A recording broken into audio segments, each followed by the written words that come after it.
We're here in Garrison, Minnesota as the ice fishing season wraps up on legendary Mille Lacs Lake. Now, one quick little look around this area and you'll see a lot of trash that's accumulated over the winter months. Well, there's a big movement that's come to the area in recent years to help keep it clean.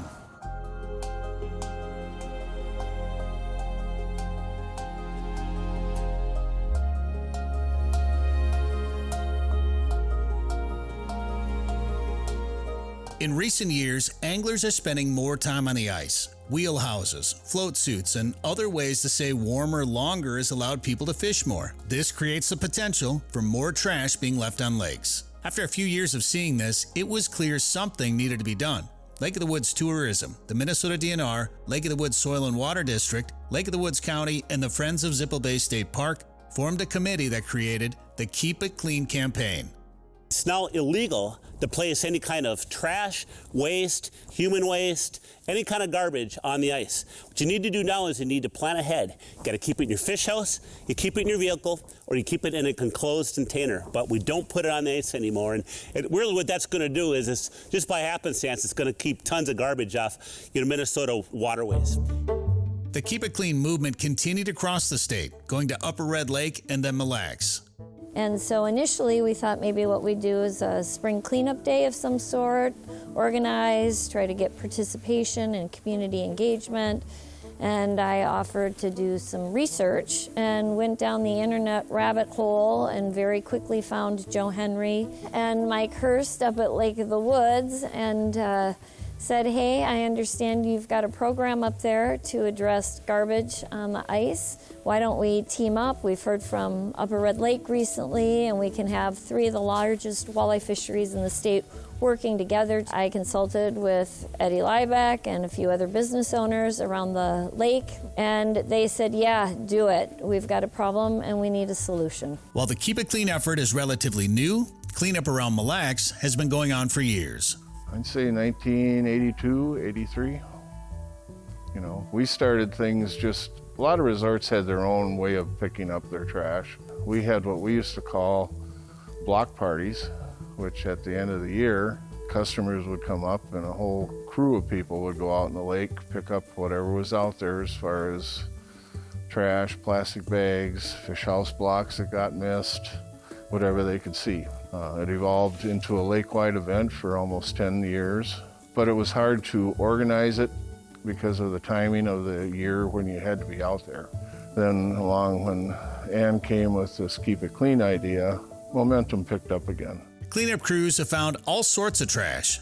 Some type of plastic, sometimes styrofoam, things that get missed or blown or covered up with the snow.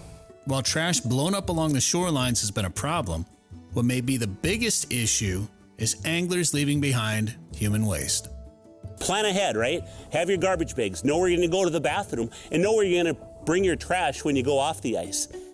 Not everybody's going to be able to dump stuff, so there's human waste in plastic bags. Where is it going to go? Is there going to be separate dumpsters for that, or is it, because it's winter and frozen, included in the trash dumpster and ends up in the landfill? As the Keep It Clean effort grew here at Mille Lacs and even expanded out into the region, Ann was looking for new ways to keep Mille Lacs clean. And she heard about a crew that had a special project out at Lake Tahoe.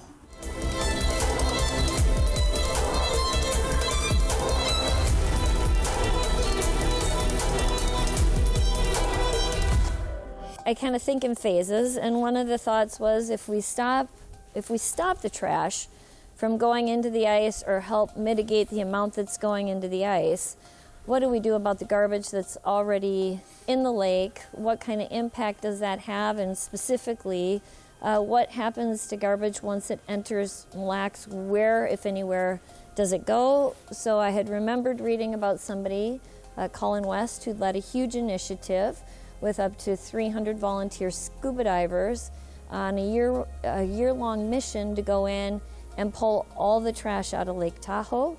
Yeah, Tahoe was really I was doing a beach cleanup one day and we pulled 40 pounds of trash from a beach where there were thousands of people present, and felt good and was like, yay, that's nice. But in fact, that same very day, a good friend of mine from where I grew up was hosting a scuba cleanup in a tiny, pristine looking, beautiful cove where if you're on your boat there, it would just look like you're in the Caribbean. Gorgeous granite rocks, though, might throw you off. But the waters are gorgeous, and you just don't see any issues. But when you dive underneath it, it was trashed. And they pulled out over 600 pounds of small litter items. And we're talking about 600 pounds of things like aluminum cans and plastic and like clothing. It's not like 4 chunks of metal. After having a discussion with Ann, the two agreed on a pilot project where the group would come out and dive in Mille Lacs. But based on the landscape, the approach would have to be different than it was at Tahoe. Litter accumulation and distribution in that lake is very different than in alpine lakes, because in alpine lakes, if you have these sheer walls that come down, and you have stuff dropping in and wind blowing it, it kind of goes and it hits those walls and collects there. After observing some blue-green algae, the crew employed a remote-operated vehicle to search the floor of Mille Lacs. After test results revealed just trace amounts of cyanobacteria that would be safe for divers, the crew jumped in the lake. We got there, and for our team, it was a completely different experience than diving alpine lakes. We could at least see the very significant amount of mussels and invasive species that were there, which I know is an issue that Mille Lacs struggles with. So a lot of the heavy litter items were really difficult to identify because they were so covered with zebra mussels, but they found cinder blocks, they found glass bottles, they found a Buick hubcap. Despite sifting through the mussels to find some of these large items, they didn't find as many as they thought they would. I was ready to pack huge lift bags and thinking we were going to stack 15,000 pounds of litter or more in 2 weeks from what I heard, but I think ultimately we only found a couple 100 pounds. And I think there's a few factors that play into that. The trash that was gathered was sorted at these litter sorting events and put into one of 83 maritime categories, and then weighed and documented. Tracking what kind of litter it is and where they find it on the lake will help them track down where it's coming from. So that can help you better understand, is it construction debris? Is it people drinking and partying and playing with their dogs? Is it fishing equipment, et cetera? So we can actually see, the source of that litter. And so that's kind of where everything goes, is through that analysis process. So one of the conclusions Clean Up the Lake came to was that the heavyweight litter seems to drop and kind of stay where it's at and often gets covered by zebra mussels. The midweight litter is likely on the move. We didn't find as many cell phones as we know are lost down there. So those items probably are covered and uncovered and covered and uncovered. I think what we found over, 2 weeks of working and diving out there is that a lot of the litter was more than likely actually blowing up onto shore. So those beach cleanups that local communities were doing and local volunteers were actually recovering a lot of the litter that was making its way into the lake. Cleaning up the lake is not only good for the environment, it helps you learn a little bit about the area's past. What's the story behind this anchor? Well, back in the early zebra mussel years, we had one spring where we didn't have much of wind activity when the lake went off, and the water was extremely clear. Some of my daughter's friends were out running around on Walk-On Bay just looking at all the stuff they could see, and they found about this much of that anchor sticking out of the mud on a little small reef southwest of Otto's Point. I had contacted Joe Feligy, who was a Mille Lacs historian, had him come and look at it, and he immediately dug through a lot of his old pictures, and we pretty much determined, because of the age of the anchor, and you can tell by the style of steel and how it's sort of stringy like this and rusting, that it obviously was very old. More than likely was an anchor on one of the lake steamers in Mille Lacs Lake. There was a company back in the mid-late 1800s called the Mille Lacs Lake Steamship Company. On every one of those boats was an anchor like that hanging off the bow. Even though efforts to clean up have improved, there was still a need to create new legislation. If you've ice fished in Minnesota, you realize that there's a new law, right? Last year we had new laws started. It's a great law. We looked at the language over litter in the lake during summer on open water and realized there wasn't anything comparable to frozen water. So we drafted a bill that got picked up by Representative Andrew Myers. It was introduced during the January 2023 legislative session, signed into law in May by bipartisan support.